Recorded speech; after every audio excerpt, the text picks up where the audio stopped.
Good morning students. आज हम इस वीडियो में मृदा संसाधन संरक्षण के जो समस्याएं हैं उनके बारे में अध्ययन करेंगे। इससे पूर्व वाले वीडियो में हमने संसाधन संरक्षण के जो नियम है या प्रकृति को किस तरह से हम बचा सकते हैं और संरक्षण की जो परिभाषाएं हैं उसके बारे में अध्ययन किया था। इसके अलावा हमने चर्चा की थी कि संरक्षण कितने रूपों में किया जा सकता है या कितने प्रकार के ये होते हैं। जैसे हमने चर्चा की थी जाति संरक्षण, निवासी संरक्षण, भूमि उपयोग संरक्षण, सृजनात्मक संरक्षण। आज हम इस वीडियो में मृदा संसाधन संरक्षण के बारे में चर्चा करेंगे। मिट्टी एक ऐसा संसाधन है जिसकी जो उपयोगिता है उसको बरकरार रखने के लिए उसका संरक्षण अति आवश्यक है। यदि हमने मिट्टी का जो उसके पोषक तत्व हैं उनको संरक्षित नहीं किया तो निश्चित रूप से हम जनसंख्या के लिए बड़ी मात्रा में जो अनाज उत्पादित करते हैं उनमें थोड़ा सा व्यवधान उत्पन्न हो सकता है और हमारे सामने एक बड़ी समस्या जिसे हम खाद्यान्न संकट कहते हैं उसका सामना हमें करना पड़ सकता है।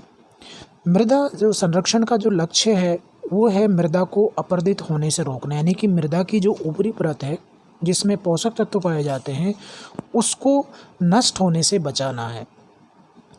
तो इस प्रकार मृदा की जो समस्याएं हैं वो दो रूपों में सामने आती हैं। एक है मृदा अपरदन और दूसरी है निक्षालन। मृदा अपरदन से तात्पर्य यहाँ पर प्रकृति की जो विभिन्न प्रकार की शक्तियाँ हैं उनके द्वारा जो मिट्टी की ऊपरी परतें हैं वो क्या हो जाती हैं, नष्ट हो जाती हैं। मृदा अपरदन का जल और वायु द्वारा विनाश और क्षरण होता है। मिट्टी की 1 सेंटीमीटर परत को बनने में लगभग 200 से 300 वर्ष का समय लगता है। तो आप अनुमान लगा सकते हैं कि ये जो महत्वपूर्ण पोषक तत्व है मिट्टी का, इसके निर्माण में कितने वर्षों लगते हैं। यदि हमने उसको संरक्षित नहीं किया, बचा के नहीं रखा, तो निश्चित रूप से वो भूमि क्या हो जाएगी, बंजर हो जाएगी। मृदा विनाश तीव्र गति से हो जाता है परंतु इसका निर्माण एक लंबे काल में होता है। इसी कारण मृदा का रक्षण बहुत अधिक आवश्यक है। मानव द्वारा गलत ढंग से किया जाने वाला भूमि उपयोग मृदा को अपरदन के लिए उत्तरदायी माना जाता है। तो इसके लिए बहुत सारे कारण हैं, जैसे अतिचारण है, वनस्पति आवरण को जलाना है, साफ करके उसमें खेती की जाती है। असुरक्षित प्रतिभूमि, हमने जो हमारी प्रतिभूमि है उसको हम बंजर करने के लिए छोड़ देते हैं। वर्षाधीन कृषि करना है, उच्च और निम्न ढालों पर जोता जाना है जिससे कि बारिश के दिनों में उनकी जो उपजाऊ परत है वो बहकर क्या हो जाती है, नष्ट हो जाती है। जो मृदा अपरदन है उसके भी 3 रूप हैं। 3 रूपों में वो होता है। जल द्वारा मृदा अपरदन, जल द्वारा मृदा अपरदन सबसे अधिक होता है क्योंकि वर्षा के दिनों में जो पानी गिरता है वो एक अलग अलग धाराओं में प्रवाहित होता है और जहाँ जहाँ इसकी तीव्र धाराएं प्रवाहित होती हैं वहाँ से पानी अपने साथ भूमि से जो उपजाऊ परत है उसको अपने साथ बहाकर ले जाता है। और ये सबसे अधिक प्रभावी उन भागों में होता है जहाँ पर जो धरातल है कैसा है, ढालू है। तो ढाल वाले भागों पर प्राकृतिक कारणों से और मानव द्वारा जो भूमि का अनुचित प्रयोग होता है, अनुचित उपयोग होता है, यानी कि वहाँ पर वो खदान लगाता है या विभिन्न प्रकार के निर्माण कार्य करता है या खेती करता है, ऐसे में ढालू वाले भागों में जो मिट्टी की परतें हैं वो ढीली हो जाती हैं और ऐसे में जब भी वर्षा होती है उसके पानी के साथ वो बहकर क्या हो जाती हैं, जो मिट्टी की ऊपरी परत है वो नष्ट हो जाती है, वहाँ से निकल जाती है। जल द्वारा अपरदन 3 रूपों में होता है। परत अपरदन, जहाँ वनस्पति आवरण नहीं होता है वहाँ की जो मृदा है परतों के रूप में क्षयित होती है, यानी कि ऊपरी जो परत है वो वनस्पति आवरण के अभाव में क्या हो जाता है, नष्ट हो जाता है।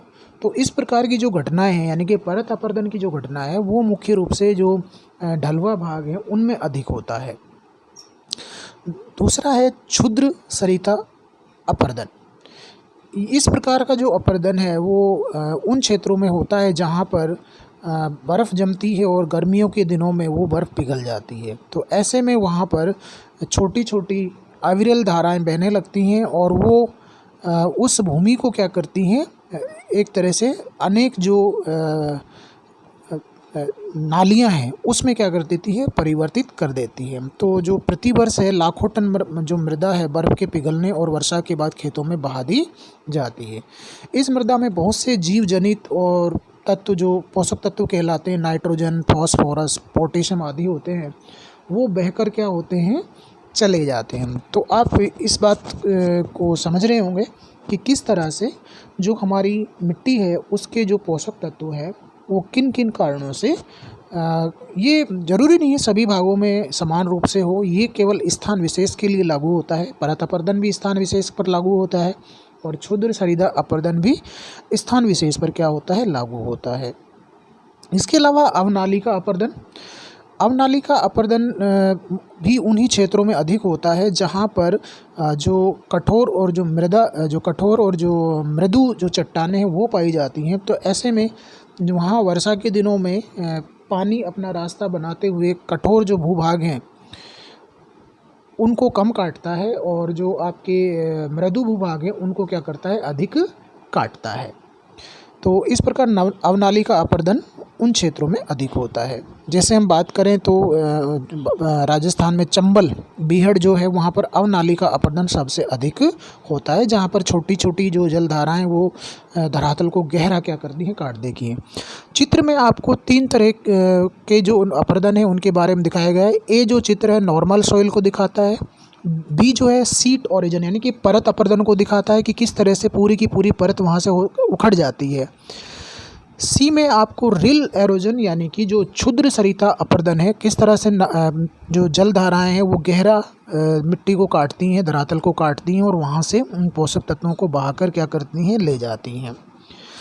डी जो चित्र है वो आपका दिखाता है कि अवनालिका अपरदन, किस तरह से जो गहरी नालियाँ बनती हैं उससे धरातल क्या हो जाता है, अपखंडित हो जाता है, छिन्न भिन्न हो जाता है। तो इस तरह से क्या होता है, बीहड़ बनते हैं, जैसे कि चंबल के बीहड़ उदाहरण के लिए। अब बात करते हैं वायु द्वारा मृदा अपरदन। वायु द्वारा मृदा अपरदन उन भागों में होता है जहाँ पर मिट्टी कम संगठित होती है, यानी कि वहाँ की परतें क्या होती हैं, ढीली होती हैं। वायु अपरदन में वायु सतह से छोटे छोटे कणों को क्या कर देती है, हटा देती है, यानी कि ये उन भागों में अधिक सक्रिय होता है जहाँ वायु निर्बाध गति से क्या करती है, चलती है। तो ऐसे में हवा का जो तेज प्रवाह होता है वो वहाँ की ऊपर जो ढीले कण हैं उनको उड़ाकर ले जाती है। तो ऐसे में वो जो धरातल है, वो सतह है, मिट्टी की ऊपरी परतों के उड़ जाने से, पोषक तत्वों के उड़ जाने से धीरे धीरे क्या हो जाती है, कम अनुपजाऊ हो जाती है।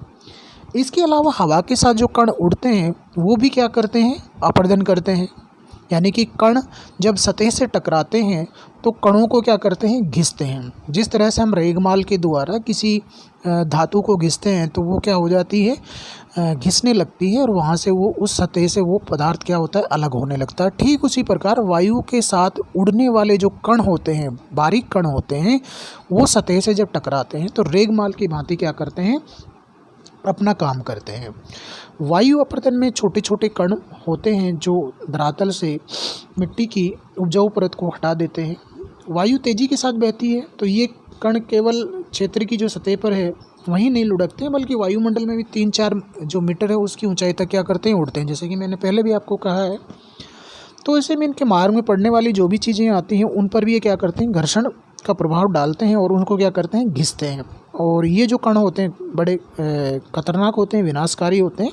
कई बार तेज़ आंधियों में आपने खड़े होकर महसूस किया होगा कि आपके शरीर से जब हवा के साथ उड़ रहे कण टकराते हैं तो आपको क्या होता है, चुभन होती है, यानी कि जिस तरह से आपके शरीर में कोई छोटी छोटी अल्पिनें चुभा रहा हो।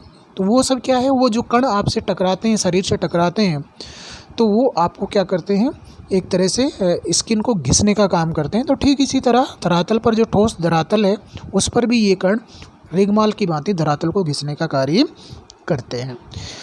ये जो मृदा कण है छोटे छोटे पौधों से टकराते हैं और उन्हें क्या करते हैं, नष्ट करते हैं। बड़े कण उछलते हुए प्रवाहित होते हैं और जब ये उछलकर धरातल पर गिरते हैं तो धूल के कणों में बढ़ जाते हैं, जो वायु द्वारा उड़ाकर दूर स्थित क्षेत्रों में क्या कर दिए जाते हैं, जमा कर दिए जाते हैं। कभी कभी किसी क्षेत्र में वायु मिट्टी की 1 से 5 तक मोटी परत को क्या कर देती है, अपरदित कर देती है। तो अब मैंने पहले भी कहा कि 1 सेंटीमीटर मोटी परत को बनने में 200 से 300 साल लगते हैं। तो अगर इस तरह की जो क्रिया है वायु द्वारा होती है तो उस क्षेत्र में जो मिट्टी है उसकी एक बड़ी परत को क्या कर दिया जाता है, नष्ट कर दिया जाता है। ये सभी क्षेत्रों में लागू नहीं होता, ये उन्हीं क्षेत्रों में लागू होता है जहाँ पर हवाएं तेज़ गति से चलती हैं। इस के कारण जो मिट्टी है उसको बहुत अधिक क्या पहुंचती है, हानि पहुंचती है। अब बात करते हैं भूमि स्खलन। जैसा कि चित्र में भी आप देख रहे होंगे कि किस तरह से ऊंचे पहाड़ी क्षेत्रों में ये घटनाएं अधिक होती हैं, और ये घटनाएं तभी होती हैं जब वर्षा होती है। वर्षा के कारण क्या होता है कि पानी का जल रिस कर पहाड़ी ढालों पर जो आधारभूत चट्टानें वहाँ जाकर क्या होता है, रुक जाता है, और वो उसके ऊपर पड़ा हुआ जो ढीला पदार्थ है उन दोनों के मध्य क्या करता है, एक तरह से स्नेहक का काम करता है, यानी कि चिकनाई का काम करता है। तो ऐसे में जो आधारभूत चट्टानें हैं उनके ऊपर ढालों पर पड़ा हुआ मलबा ढीला हो जाता है, और ऐसे में वो पानी उसके लिए क्या करता है, स्नेक का काम करता है, और वो अपने भार को रोक नहीं पाता है, और ढालों से वो जो मलबा है वो नीचे की ओर क्या करता है, प्रवाहित करता है, जिसे हम क्या कहते हैं, भूस्खलन कहते हैं। ऐसे में बड़ी मात्रा में जब भी भूस्खलन होता है तो नीचे स्थित कम ढालू भागों में जो उपजाऊ आपके खेत होते हैं उनमें बड़ी बड़ी चट्टानों के जो टुकड़े हैं वो आकर क्या होते हैं, जम जाते हैं, और आपका एक बड़ा भूभाग जो उपजाऊ भूभाग है वो क्या हो जाता है, इस प्रकार के मलबे से आवृत होकर नष्ट हो जाता है। जैसा कि चित्र में भी आप देख रहे होंगे कि जो हरा भरा भाग है उसके दोनों और जो लाल कलर का जो मलबा है वो क्या हो रहा है, आच्छादित हो जाता है। तो इस तरह से ये बड़ी मात्रा में जो हमारा धरातल है या हमारी जो भूमि है, मृदा है, उसको क्या करता है, प्रवाहित करता है। कभी कभी ये सड़क मार्गों, रेल मार्गों, घरों, यहाँ तक कि कई बार ये बड़े बड़े नगरों को, बड़े भागों को भी अपने उसमें क्या कर लेता है, आगोश में ले लेता है। उपजाऊ भूमियों तक ये क्या कर देता है, नष्ट कर देता है। तो इस प्रकार भूमि स्खलन या पंख या प्रस्तर प्रवाह से भूमि को बड़ा नुकसान पहुंचता है, और हमारा एक उपजाऊ भूमि का बड़ा भाग क्या हो जाता है, इस तरह की घटनाओं से नष्ट हो जाता है, जिससे भूमि की क्या हो जाती है, कमी हो जाती है।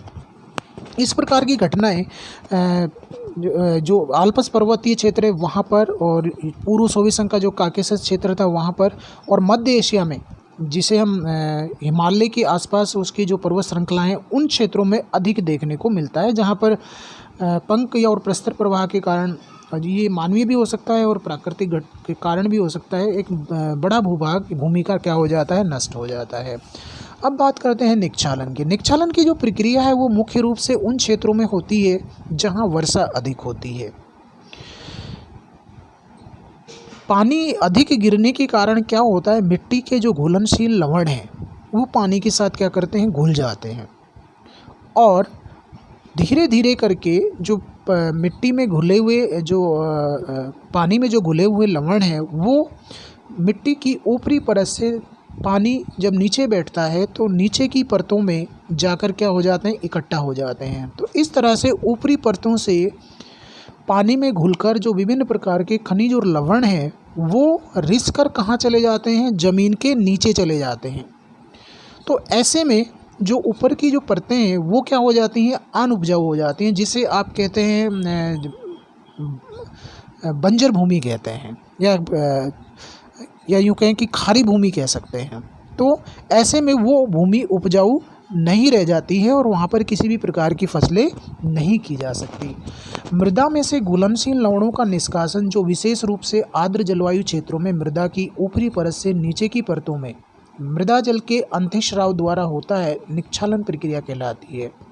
ऊपरी परत के बहुत से पदार्थ निक्षालन प्रक्रिया द्वारा नीचे के जो परतें हैं उनमें इकट्ठे हो जाते हैं, और मृदा की जो ऊपरी परतें हैं खनिज लवणों की क्या हो जाती है, कमी हो जाती है, जिससे मृदा क्या हो जाती है, एक तरह से कमज़ोर हो जाती है, या यूँ कहें कि अम्लीय हो जाती है, अनुपजाऊ हो जाती है। यह प्रक्रिया उन क्षेत्रों में अधिक होती है जहां वर्षा अधिक और वाष्पीकरण अपेक्षाकृत कम होता है। मैंने पहले भी बताया कि जहां वर्षा अधिक होती है वहां पर लंबे समय तक ज़मीन के ऊपर पानी ठहरने के कारण जो मिट्टी के अंदर विभिन्न प्रकार के जो खनिज हैं या लवण हैं वो पानी में घुल जाते हैं और ये पानी धीरे धीरे रिसकर ज़मीन के अंदर चला जाता है। तो पानी के साथ घुले हुए लवण भी क्या हो जाते हैं, अंदर चले जाते हैं और ऐसे में ऊपरी परतों में जो खनिज और लवण है उनकी क्या हो जाती है, कमी हो जाती है और मिट्टी किस तरह की हो जाती है, अम्लीय हो जाती है। इससे मिट्टी अनउपजाऊ हो जाती है।